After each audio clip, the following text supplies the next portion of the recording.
Their aura is unequal. Well, let's do it. Yeah, let's do it. Or whatever. And it's going to make it a little more raspy, and I follow directions. Their contents are legendary. In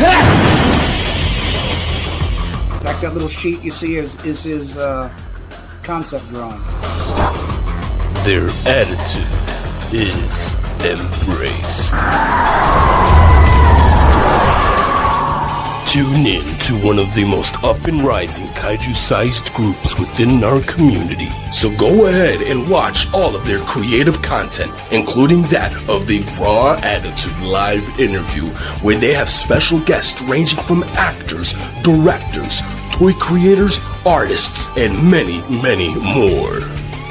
You can also find them on multiple of other social media platforms, ranging from Instagram, TikTok, X, Facebook. You could even sit back and watch your favorite classic monster movie and even watch us go through one of the most iconic games on Twitch. Featuring your hosts, Eric Stolp, Adrian Settle, Joe Myers, Samson West, Jordan Adorno. They are the Monsters with Attitude.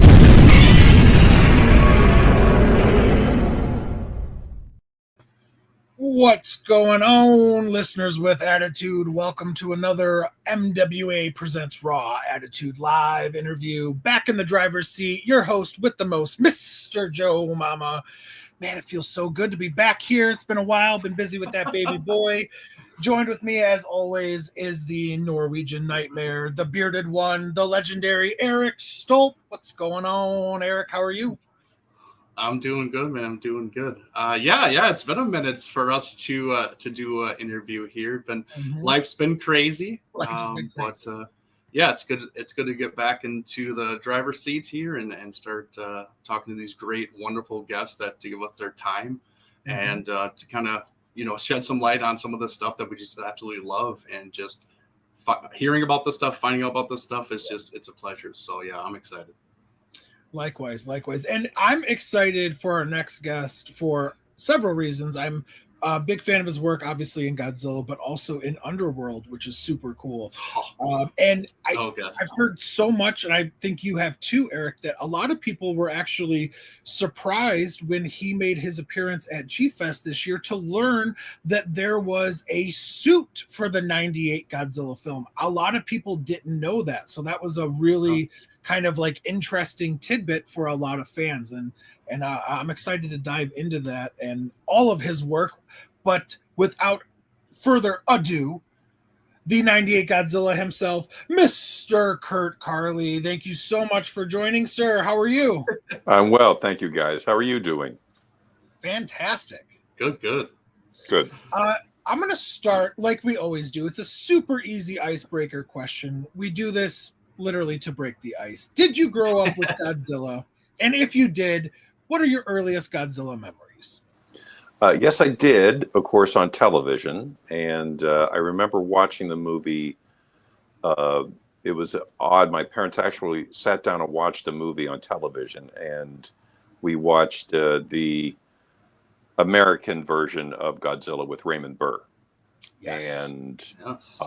And then, of course, on Saturday afternoons, there might be the odd monster movie on Saturday afternoon movie or something like that every once in a while. So yes, I did grow up with Godzilla and other monster things. Gamera, Ultraman, things like that. You know what? We didn't have Ultraman, though, unfortunately, and I would have been all over that as a child, I'm sure, but we did not have Ultraman. Hot take from Eric and I is we both enjoy the American version of Godzilla with Raymond Burr more than the original.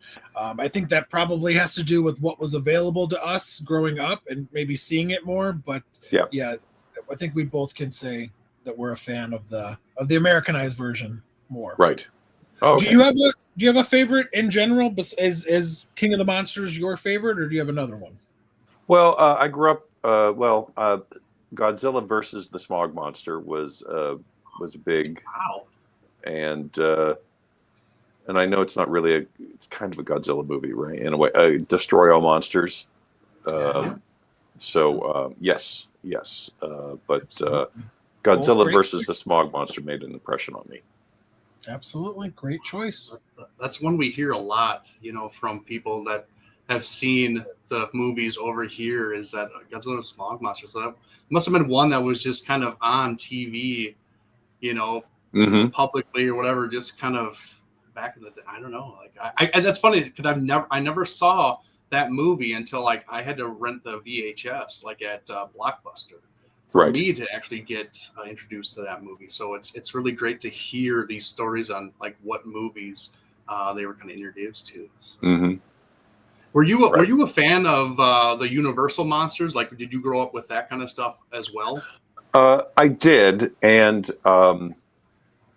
where I grew up and the age I was, we didn't really have a consistent source or well of that stuff. It was kind of catch as catch can. So I didn't grow up in a big city or anything where you potentially could have a monster chiller horror theater every week, and if there was one, I was never going to be allowed to stay up to watch it. So but yes, I certainly appreciated the classic Universal monsters. Absolutely. Gotcha. Well, speaking of your childhood, kind of leads into our next question. Where did you grow up? What was your kind of upbringing like? What did you do as a kid? Like some of your hobbies? Like take us through that a little bit. Well, I grew up in a little town in Pennsylvania, and my dad, he was a printer, and my mother was a housekeeper. I mean, a homemaker. And I had two older sisters, and we lived in a small town, and didn't take very long, to get to a farm, that kind of town. So we had one theater in town, and I used to spend a lot of time there, especially when I was a teenager.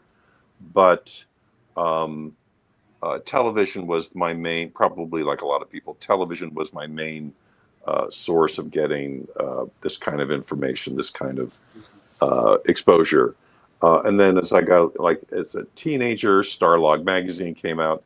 You guys are probably too young to have purchased Starlog, but that was one of the conduits to learn more about the genre of sci-fi and monsters and all that stuff. And so we had one newsstand in our town, and I don't think every month they would get Starlog magazine. It would be, oh no, we didn't get it this month or something like that. Oh, so, but that's kind of the Reader's Digest version. Was Starlog or Starlog you said, or Starlord? Yeah, Starlog. Starlog. Is it similar to kind of like a Fangoria or like a? Yes, it was Famous Monsters or something. Yeah, if I have the timeline right, I think Famous Monsters was way before Starlog, but Starlog came first, and then I believe they are the same people that did Fangoria or does Fangoria. Awesome. Okay. But it kind of came. It kind of came out just before Star Wars did, and it was a custom-made magazine for because after Star Wars came out, of course, the floodgates opened, and there was just Battlestar Galactica, Buck Rogers in the 25th Century, Star Crash, all these sci-fi movies, and Starlog was there to interview the actors and directors, and also the special effects people about how we did this. This is how we did this or that in this movie, which was very interesting to me because when I would sit and watch movies, how did they do that? How did they do that? So the Starlog was great at answering all those questions. It sounds like you had a great curiosity for film and an enjoyment for film and TV as a kid. So did you always want to be in the business, be an actor or a suit actor or special effects? Did you want to be a stuntman or director?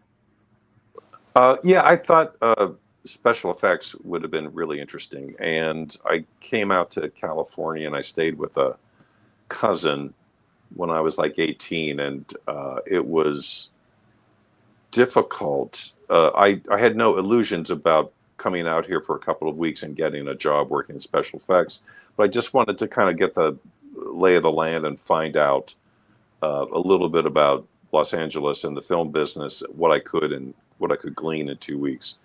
And it was it's a lot like a lot of businesses. Once you get in and you're good and people like you and you're not crazy, you can work. But it's that getting that first job. And so plus I like I said, I had no illusions or delusions about being able to get a job right away at 18. Didn't have a car, didn't have, would have had to have secured a place to live and all that stuff. And but I learned a lot about LA, and after my experience in LA, I said, well, like maybe I'll be a performer. So I went to college and I studied theater, and then that transitioned me into doing puppets, and then ultimately suit performing. Wow. Fascinating. So what was the stepping point for you to be like, you know what, I'm gonna go out to LA, and this is why I want to do it? Was somebody like influenced you, or just you were just super curious and you just wanted to get into the business kind of thing? Oh, you mean like initially when I came when I was 18? Yeah. Or okay. Yeah. Well, I just knew, like, well, reading Starlog, that like, well, this is where they do all this stuff. And so I had to go to that ocean and find out what it was like. So I came out in a Greyhound bus and took 3 days. And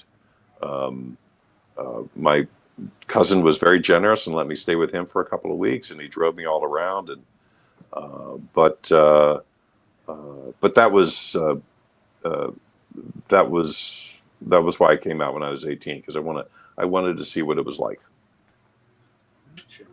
Very on. So you've worked on a lot of different TV and film projects. Does any one or two stand out as being the best, or maybe one or two not so best? Well, I've enjoyed like everything I've done. I really have. Some things that stand out right away: Godzilla, because that was the first movie I did out here. I did this wild student film, which I don't know if it's ever going to come to be done, but where I played a moose that sang. A moose kind of like Bullwinkle that stood on 2 feet, and it was a musical, and I sang and danced a little bit, and I'd never done a quote unquote musical before, so that was interesting to see how you shoot a musical on film. And so that was a lot of fun. We shot that in Park City, Utah a while ago. And Batman Dead End, of course, which is Batman fights the Predator, the Alien, and the Joker. That fan film, which came out, 23 years ago? And the Underworld movies. And then also little things I've done, like help to puppeteer the shark at the beginning of Lethal Weapon 4, really? Land of the Lost, yeah, and Little Shop of Horrors. I got to be in the off-Broadway production in New York. That was my first professional job, being a puppeteer, or plant manipulator, as we would say it in the show. So those are some of the things that some big things and some little things that I've always remembered. I've enjoyed everything I've done, but those are just some of the things that stand out right away. Excellent. Was there one of them that was like super difficult for you that you just remember that you're just like, man, either I can't get this, or it just took a lot of takes to get it, or it took a long time to get it and you finally got it and you just felt relieved?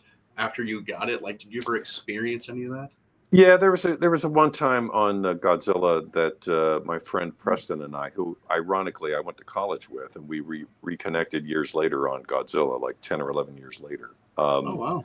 We were shooting a scene in Godzilla '98 where two baby Godzillas were fighting over a fish, and it was a second unit shot, and the camera pushes in between two double doors, and we see like two baby Godzillas in silhouette fighting over this fish. That took forever to shoot. Really?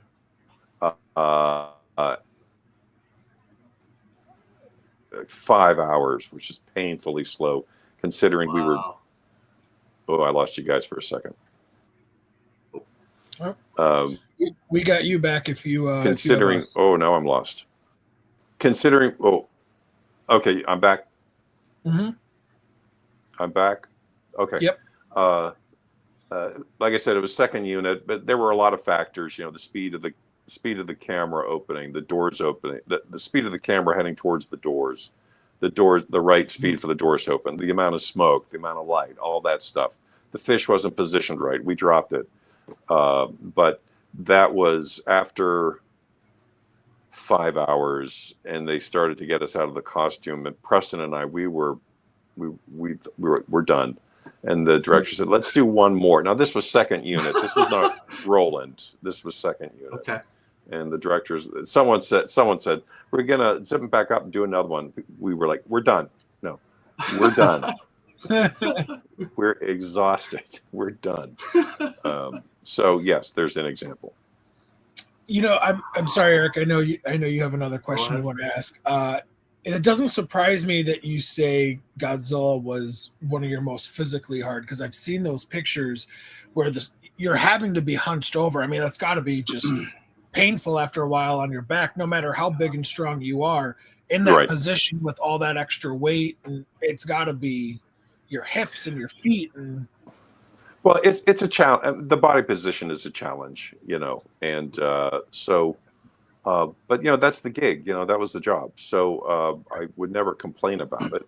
I hope I don't come off of being complaining about it. But it's it's a challenge when your chest is way out over your knees. Your chest is way out over your feet, and you got a tail, and you're carrying all the electronics and the weight of the suit and everything. Blah blah blah. So, but you know, like just about every suit you wear has its own little peculiarities and its own little physical challenges. Yeah.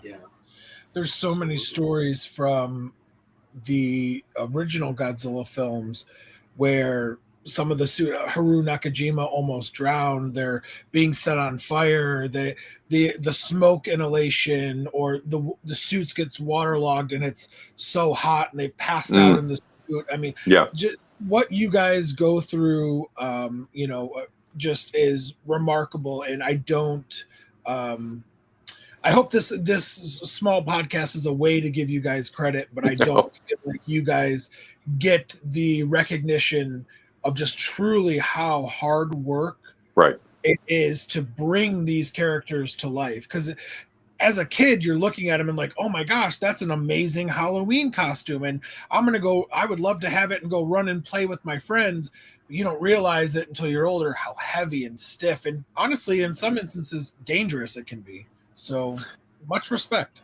Oh, well, thank you. Thank you. At G-Fest, I was walking through the event, and there was about 4 or 5 guys in Godzilla suits lined up, and they stuck me in there, and there was an opening in the back of one of the guys' costumes, and I just put my hand over there like to put my arm around him, and I could feel the heat coming out of that, you know, and I was like, oh yeah, I've been there. I know. I know. Yes. You're just I was in Canada last year shooting a commercial in a suit, and in December, and I had gotten out of the costume and I needed to get to my trailer, and I was just covered in perspiration, hot perspiration, and I walked outside into that cold Canadian air, and I just turned into like a fog machine. And one of the drivers like, "Oh my gosh, you just, the smoke coming off of you." I'm like, "Yeah, I know." That's insane. A total side note again, Eric, I'm sorry I keep cutting you off. How was your first G-Fest? Did you have a good time? Yeah. Oh, yeah. It was great. I had such a great time. Everybody, all the attendees were so great. The people who ran it were great. It exceeded my expectations. I know that, they won't be able to, it doesn't make sense for them to invite me back for several more years. And I understand, but I'll be ready to go back whenever they want me to come back. It was fantastic. And matter of fact, Joe, I think you were the first person lined up Friday to buy pictures. I think I was actually going to brag about that, but thank you for bringing it up. I feel honored. It's on. I told everybody I was like the very first American Godzilla movies actor. First ever autograph was to me at G-Fest. Yes, it was. It's here. Print that. Yes. Yeah. Yes. No, and you were super great. You were so kind, and I took time to talk to everybody. That was so cool. So I'm glad you had a good time, and I look forward to the next time you come back. Hopefully, my wife won't go into labor, and I'll be able to come back down and talk to you longer. Right. Maybe we could grab a bite or a beer or something like that. And, that would be lovely. That would be lovely, Joe. If I would happen to be in the Chicago area next year when they have it, and I had time, I would just go on my own. I would just go show up. Yeah, you should say hello to people. It was really nice, and like I said, very well run. I've mentioned this before. I've been to some conventions. They're corporate, and but you can tell this G-Fest is run like for the fans. Yes. I didn't get a whiff of we're in this to make money. The people who run G-Fest were in this to make money. I didn't get that at all. Yeah. So really great. Yeah. That's awesome. It's definitely ran by people who love this stuff and grew up loving this stuff and made it what it is today. I mean, it's literally the backstory of it is literally just a bunch of friends getting together, and it just kind of exploded from there. Mm-hmm. And they're just like us. They grew up with it. They watched it. They collect it, and they just wanted to kind of share it with everybody else. So it definitely shows that it's family oriented, and it's amazing. So it's the best time of year, honestly. Yeah, and the fans are passionate about it, and they're really happy to be there. So great weekend. I had a great time. Awesome. Good. Glad to hear that. Well, with Godzilla, and we've been talking about a little bit of the Godzilla. So how did you come about getting the audition for Godzilla, or how did you hear about the audition? I was waiting tables in New York City, and I got a phone call out of the blue.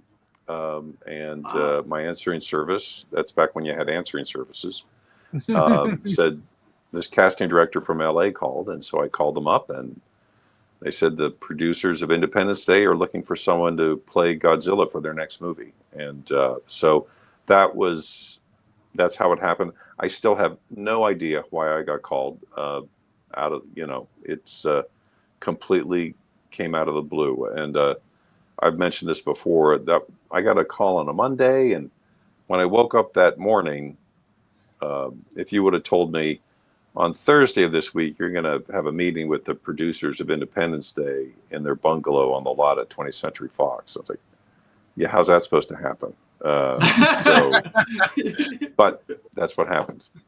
So wow, that's amazing. What I'm curious, what do you think got you that role? Like, do you think it was something that you did, or what did they have you do to like test for it?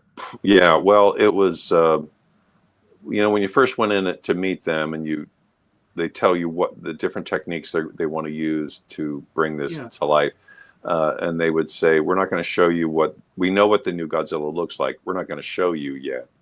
But the next time you come in and do your best Godzilla. But we will say this: it is not the traditional Godzilla. It is different. So don't come and doing the traditional Godzilla, because that's not what it is. It's like, okay. So then you go in for the next audition, you meet a whole bunch, you meet the same people you met before, and then even more people, and the director's there, and you start doing your Godzilla, and then he would say, you know, add this to it, take this away, add that to it. Do what you did, but do it slower. Do what you did, but do it as fast as you can, but keep that serpentine feel in your body. So it was a lot of jumping through hoops. You know, okay, great. Now jump through this hoop. Now jump through that hoop.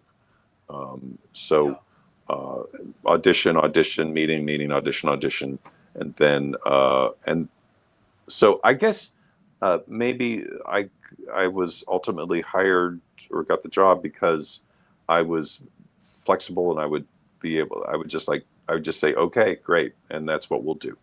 That's what I'll do. Whatever you tell me to do, I'll just do it. Interesting. Maybe that's why I never asked Roland why you know I got to work in the movie, and I haven't seen him since. Did you know right away that there was going to be a suit, or forgive my ignorance, I don't know. Was there motion capture back then? Was there a possibility you would have been doing that instead of a suit, or? It was both, Joe. Okay. When I had my first meeting, they said, we're going to do guy in a suit, we're going to do motion capture, and we're going to do keyframe animation. That's how we're going to do it. Gotcha. So yes, I knew right away, and I knew a little bit about motion capture. I mean, I knew the basics. But I had lots of questions I could ask, and they were very open to answering questions. But yeah, they told me right away, motion capture, guy in a suit, keyframe animation. Fascinating. Mm-hmm. Can you take us through what like an average day on set was like, from, you know, the minute you clock, I don't know if you clock in on a movie, but the minute you showed up to the minute you left? Right, sure. With a Baby Godzilla day, like when all of us Baby Godzillas were working, for example, in the Madison Square Garden set, where the actors were running between us and stuff. So let's say you show up at 8 a.m. and you get to, you know, you show up, you park we shot this at Sony in Culver City. So get up, eat breakfast, drive to the studio, you know, park your car, walk over to set, and then go to your trailer, and then sit there and wait. And then someone will come and knock on your door. Okay, let's go. So then you put on these very long socks that come up to your like your hips, and I generally just wore like a t-shirt and a pair of workout shorts underneath the Baby Godzilla costume, and then I had like 4 dressers each of us had like 4 dressers for the Baby Godzilla, because you certainly couldn't do it yourself. You can't zip that thing up in the back, and so you get in the costume, and there's a custom-made helmet that goes on as they have a special harness that they hold the weight of the creature on while you're getting inside, and then they lower the head on you, and then they hook. They have like little Velcro and hooks to hook the neck in where you look, and then they glue that shut so it doesn't come open on camera. Okay. And it took about 20-25 minutes once we got going with 4 dressers to get dressed. And then, like for those particular shots, we got dressed on set because we were bolted to the stage floor. So we were already, if I'm not mistaken, the legs were already bolted in to the floor. Now the Mother Godzilla, that was shot in a miniature effects unit in Playa del Rey, in the old hangar where they used to keep the spruce goose that Howard Hughes built. So it's now gone. That whole facility is gone. It's all condos now. But so I'd go down, drive over to Playa del Rey and park the car and sit down and wait to be told when to get dressed, and then we get dressed. And I had like 8 dressers for the Mother Godzilla. Wow. You know, Karen and Karen, Carol, Enrique, Gary, Tom, Mark, Rob. That's 7. I feel like I'm forgetting someone. Anyway, but it took 7.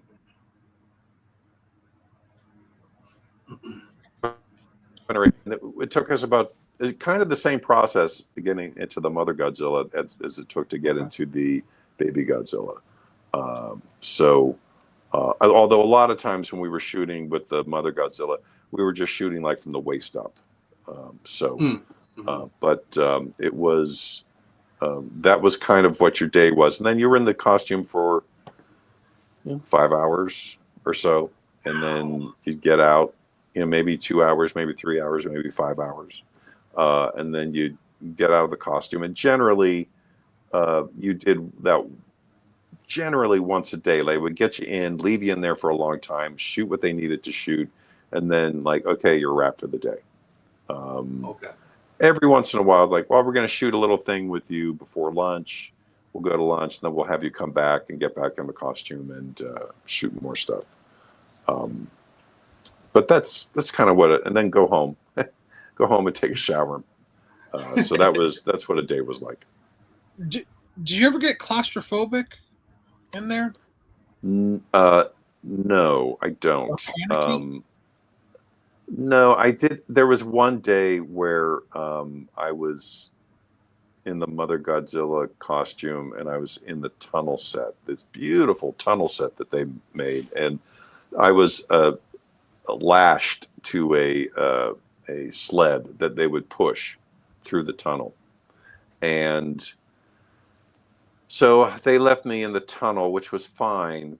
They had to check something, and of course I have a headset. I can talk and listen to my head puppeteer the whole time, but for about 10 seconds or less, I started to panic a little bit, but I was able to step out of myself and say, "Stop it," and it stopped, because if I would not have done that, I would have just I could tell I would have had a problem. But that's the only time that ever happened, and it was irrational. Like, everything was fine, and like I said, I was glad I could stop it. I mean, I've been in a water tank, for 5 hours with a, of course I had air to breathe, a scuba air thing, but I know, and I was in a costume that I was sewn into and glued into and siliconed into.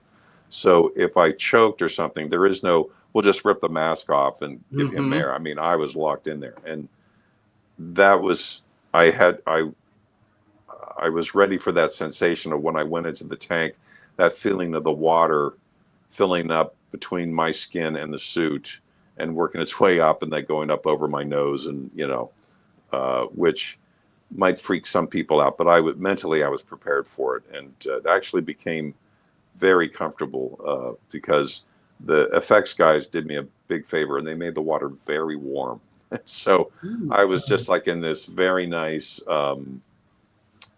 sauna, or like a hot tub, not too hot, but there was and I had a great Eddie, the stunt coordinator. He was just above me the whole time, and he said, like, if you have any problems whatsoever, just make this motion, and I will get you out of there immediately.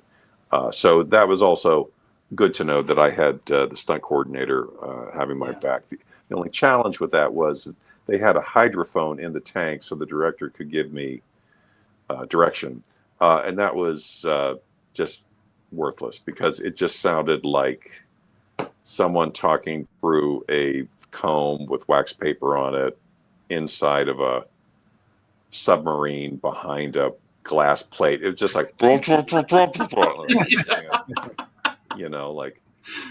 like, why won't Kurt, they want to know why you're not thrashing around. It's like, I can't understand a word they're saying. It's just blah, blah, blah, blah, blah, blah, blah. That's funny. So, well, I'm curious. We're talking about you being in the Godzilla suit. How long did you have to shoot with the Godzilla suit? the Mother Godzilla suit. Yeah, yeah. I think we started the miniature effects. I started at the miniature effects unit, I think, in August, and then I shot through December. Wow. But then, like with the baby Godzillas, gosh, I think we started shooting with those in June, May or June, maybe June, July. So we did a couple of months of baby Godzilla work. But then we also did that. But then we started motion capture, gosh, in January.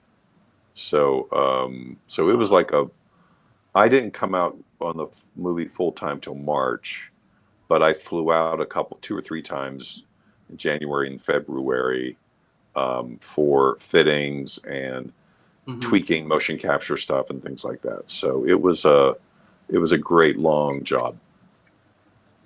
Yeah. So I'm just curious, with that much filming, did you happen to lose weight with all the sweating that you did? Like, did you have to have a certain, intake of fluids? I drank a lot. My dressers did a great job. And I know in the baby Godzilla, Carol and Karen, they did a great job of making sure I had Gatorade and water and whatever I needed. So I probably, you would definitely lose weight wearing a suit like that for hours, but it's kind of water weight. You just, drink some fluids and you'll gain it back. But I suppose I lost a little weight, but not too much, because you were burning a lot of calories doing that. And so eat a good healthy meal afterwards was also good. Gotcha. Eric, I'm sorry, I know you're going to go. I just have a quick side question. What kind of conditioning do you have to be in prior? Do you need to eat a bunch and maybe, build a bunch of muscle because you're not going to be able to make it to the gym and you're going to gradually get smaller? Or well, when I was lucky when I had to audition for Godzilla, I was in excellent shape, and I've always exercised, and I've always say this, I am not saying in any way you have to be an Olympic athlete to do this, but you do need a certain level of fitness to do the job correctly. I had a membership at the Sony gym on the lot, and I took advantage of that. So you can't the baby Godzilla and the Mother Godzilla, you really carried that costume on your thighs. So I did a lot of running. I did a lot of squats and leg exercises. But I paid attention to it because after trying on the leg extensions that Kevin Molman made for the movie, who made these custom-made leg things your legs went into, which were great. I could tell right away, oh yeah, this is going to be all thighs. It's just, so I had a couple of months to work on that, but I was still in pretty good shape. I wasn't starting at zero. I was in very good shape when we started working on the movie. Okay. Awesome. So with you being in the Mother Godzilla suit, I don't even know which scenes are actually suit and what's CGI. Did any of the suit scenes actually make it into the movie, or did they just wipe it all clean and just do CGI, or did they do CGI over your performance? I think the best way to say it is anytime Godzilla, anything that I did that's in the movie was pretty much where Godzilla broke through something tangible, like the side of a building, the surface of a street, the side of a tunnel. That was me. I think the first time we see the Mother Godzilla that I did was when he's down in the South Street Seaport area and he's coming up out of the water and he has boats attached to his back. That's me. But I think they put a bunch of CG rain in front of it, and it's overcast outside. That's me. And then I've said this before. I know the producers said that like we didn't use any of your motion capture, but there were motion capture scenes that I worked on with Roland that as I watched the movie for the first time, I knew every movement that Godzilla would make because I did all those movements in the motion capture stage with Roland. But the producers said that they didn't use any of the motion capture. So and the people who did the animation were fantastic. But I don't know if those like, well, you know what, animate it, but use this as a template. I don't know. Gotcha. But like I said, when I watched the movie, there was a couple scenes where I was like, he's going to stop, look to the left, look to the right, take a step, stop, look to the, I knew it. And I still, if I watched the movie today, I could, I haven't seen the movie in a long time, but I could still tell you everything Godzilla does. Were you maybe you weren't, but were you the one who jumped in the bay? No. Okay. No. Talk about a death sentence. With that costume on, you just like sink, just all that foam latex absorbing all that water, and you just sink right to the bottom. And you immediately, I don't know how much heavier you would become with all that water soaked in. Plus, they're never going to do that with all the electronics and everything like that the head had and the tail. No, that's not going to happen. That's not going to happen. I worked. No, absolutely. We worked on swimming motion on the motion capture stage. We did work on that. But I know I worked on this movie called Lady in the Water with M. Night Shyamalan, and I played a character called a Tartutic, and I was next to this other wolf-like character called a Scrunt, and it was mechanical, and I was kneeling next to the Scrunt on camera, and the Scrunt started to fall, and we were in rain, and it was at nighttime, and the Scrunt started to fall over, and I grabbed, because I was like, I don't think they want this thing to get wet. I mean, I know it's raining, but they don't want to fall into a puddle, and I prevented it, and one of the head robotics guys like, thank you. Just, thank you. Kind of like with subtext, like you saved us a lot of effort. That don't get that stuff too wet. So jumping into a tank with the Godzilla suit, that'd have been not going to work. Should have paid you double for that day. I get a stunt bump. Yeah. Okay, I have a two-parter here. So hear me out. It's going to start a little rough, but it'll get better at the end. When 98 first came out, it was not. It'll all make sense. Okay. Yes, it'll all make sense. Yes.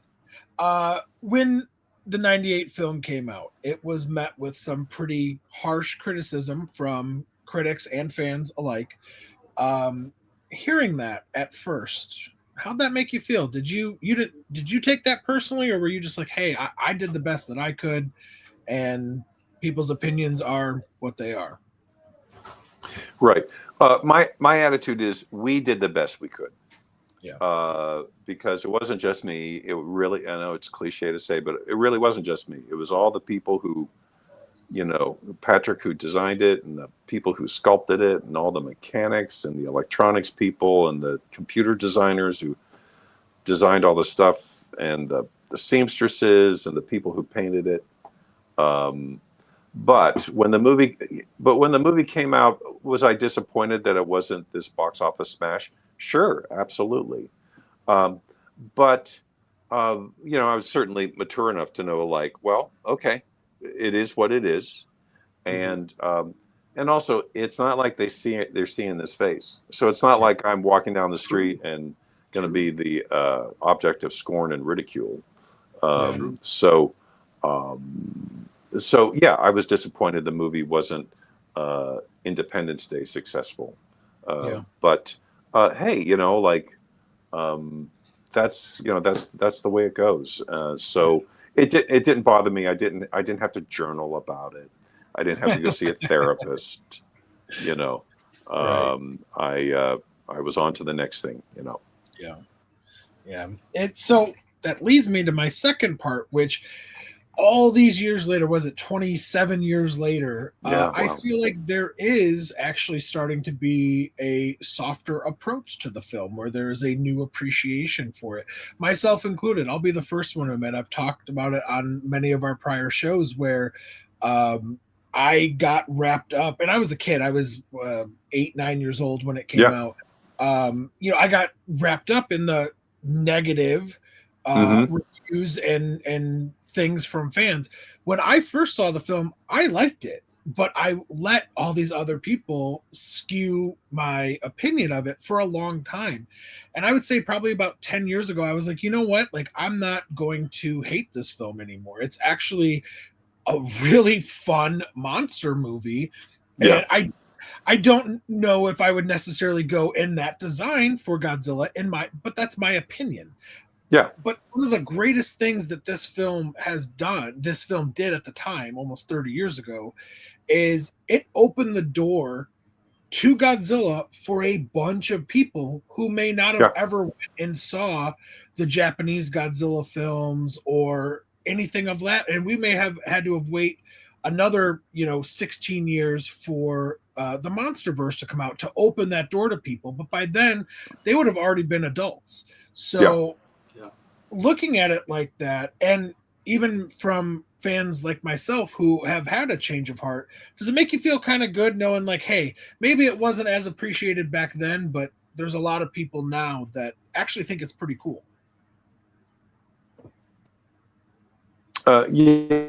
Yes, it wasn't until about 4 years ago that I was at an event signing autographs, and a young lady came up, and I gave her an autograph photo, and she said, "Oh, I have something for you."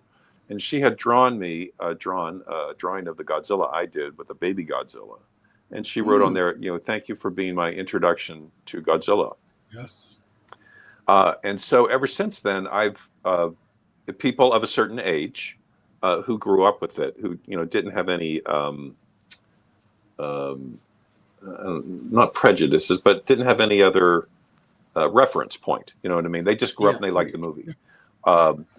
And so I have noticed that in the last 4 years or so, and that's very gratifying. That's very nice. Of course, it's nice when someone comes up and tells you how much they enjoyed something that you were part of. So that's been very gratifying and very nice. So it's a big bonus, a big bonus. Like, yes, I got to be Godzilla, and now 20 some years later, people are telling me how much they really enjoyed it. Because that was what they had when they were a kid.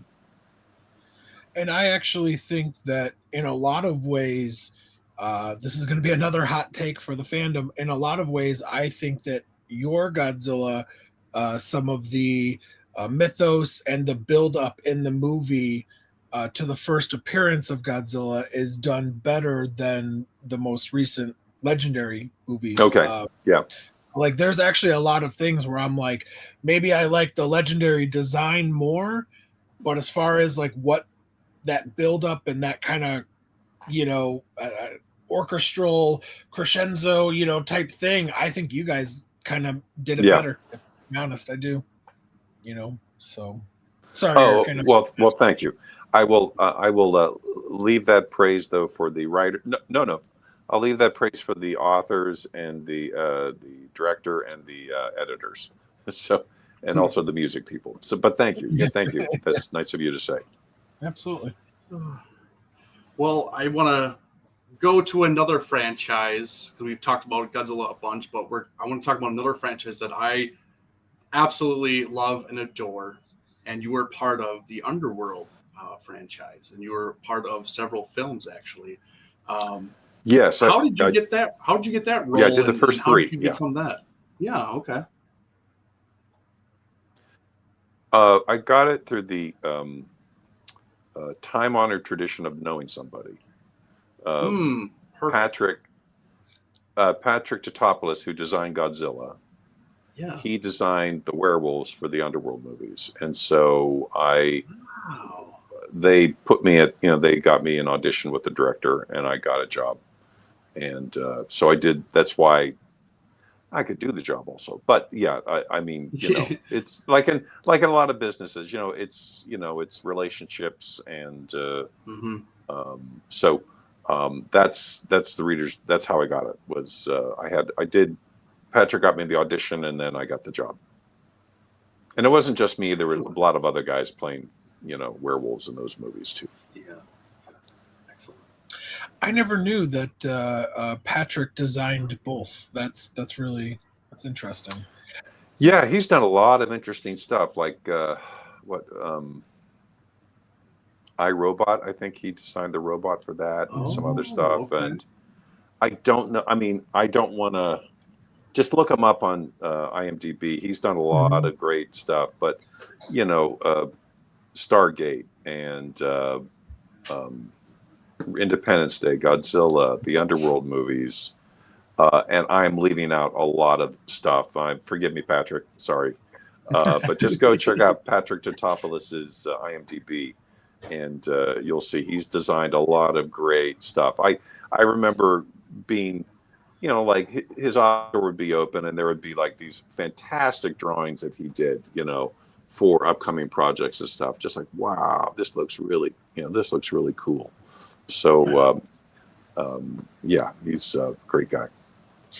When you get into these roles, whether it be Godzilla or the Lycans, anything, what direction are you looking for from a director, or what are you looking to be told in order to find the character? Well, you kind of show up hopefully with the, with a lot of ideas about what it will be like, and be flexible. What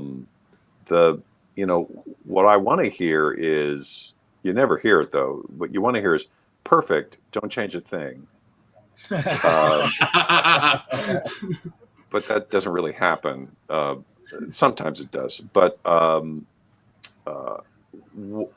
when I've worked on low budget movies,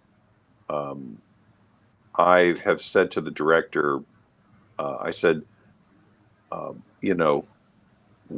because an actor, like, well, how am I going to deliver this line? What word am I going to stress? Am I going to pause here? I don't have that. I just got my body and how I move, and so I've said to, like, when I work like I said, when I work on a low budget film, time and money are just, essential. And I've said, hey, if you want me to do something and you tell me to do it, and we do a take and I'm not getting it, just come over and show me exactly what you want me to do, and I'll make it my own, and you'll get your shot, and we can move on. And they've all loved that. They're like, thank you. Yes. Because, that's I learned that lesson the hard way working on Godzilla. Roland on the motion capture stage wanted me to do something, and I was just not understanding the words until Danny, the person who was in charge of the computer, Kurt, Roland wants you to do this, and then once he showed, like, oh, I get it now. I get it. Gotcha. But when you're working on a bigger budget movie, you still got to show up with a bunch of ideas and be flexible in what the director wants you to do. Generally the Reader's Digest thing is make it look cool, and don't make it look like a guy in a suit. Make it look cool, and generally, especially if it's not kind of a human kind of form, like the werewolves in Underworld were kind of human, like we were standing on two legs and stuff. But whenever you put yourself in the most physical pain you can, that's when they really get excited and they tell you, great, do that again. Like Like, like I am in so much pain right now, but I can't tell anyone. And that's when you hear, perfect, do it again. So yeah, make it look cool, have a lot of ideas, and just put yourself in as much physical pain as possible, and you'll be all right. Oh my goodness, that's so great. So I know you did obviously a lot of the suit performance and stuff, but very little in Godzilla. You got to work with like the main cast, maybe as one of the baby Godzilla. Yeah. But yeah. in Underworld, as you being a Lycan, you got to work more probably closely with the main cast. Did you get to have any like interactions with them, maybe outside or on set, that were really fun? And I mean, if you know Kate Beckinsale by chance, she is my Hollywood crush. I mean, yes. So say hi to her for me if you could, please. Sure. Oh, absolutely. But yeah, like what kind of interaction did you have with some of those castmates? I worked a lot, especially on the second Underworld movie, with Scott Speedman and Kate. Yeah.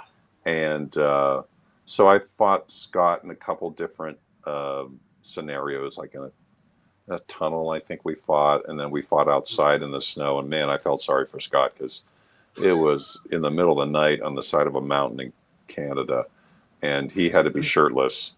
At least I was in a, but Scott was great to work with.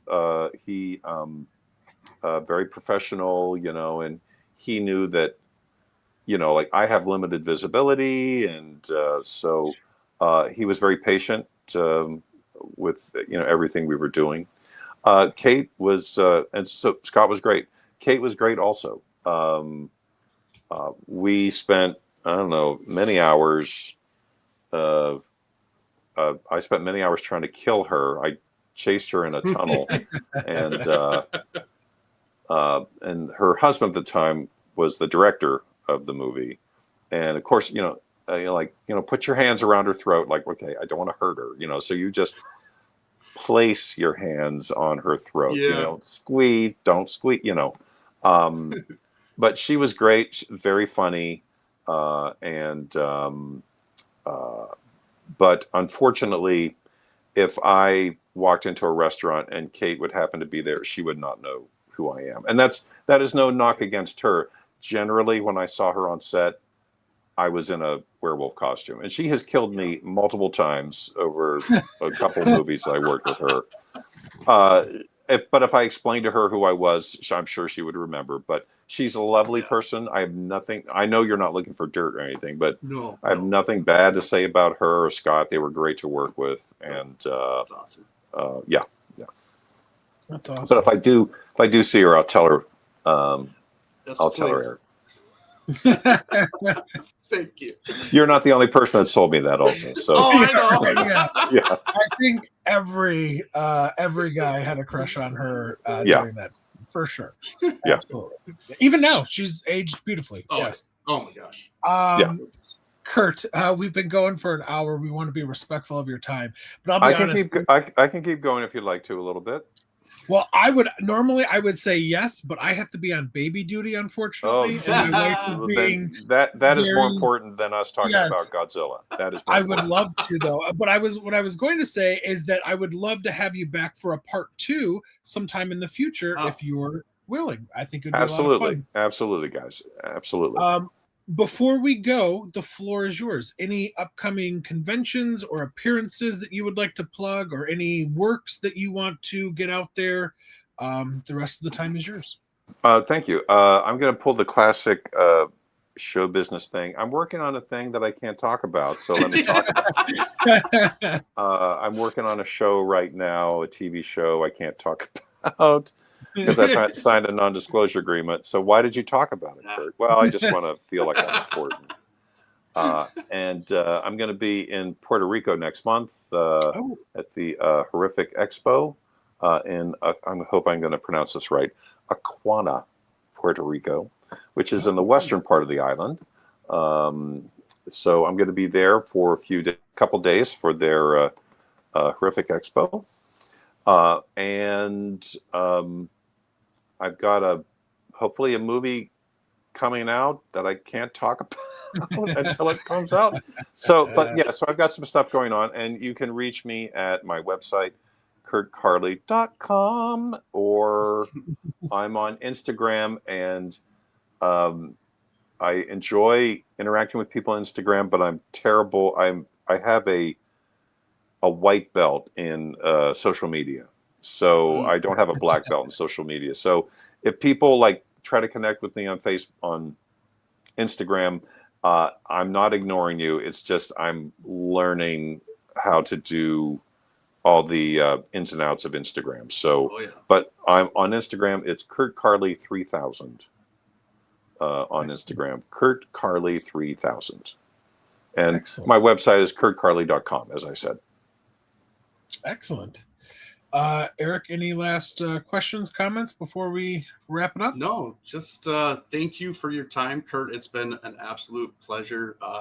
Thank you for putting inspiration and this imagination in our heads for playing a character that we absolutely fell in love with, regardless on what it looks like. And if it wasn't the one that we have grown up on or anything, it has the Godzilla name, so it is Godzilla. So that's all that matters.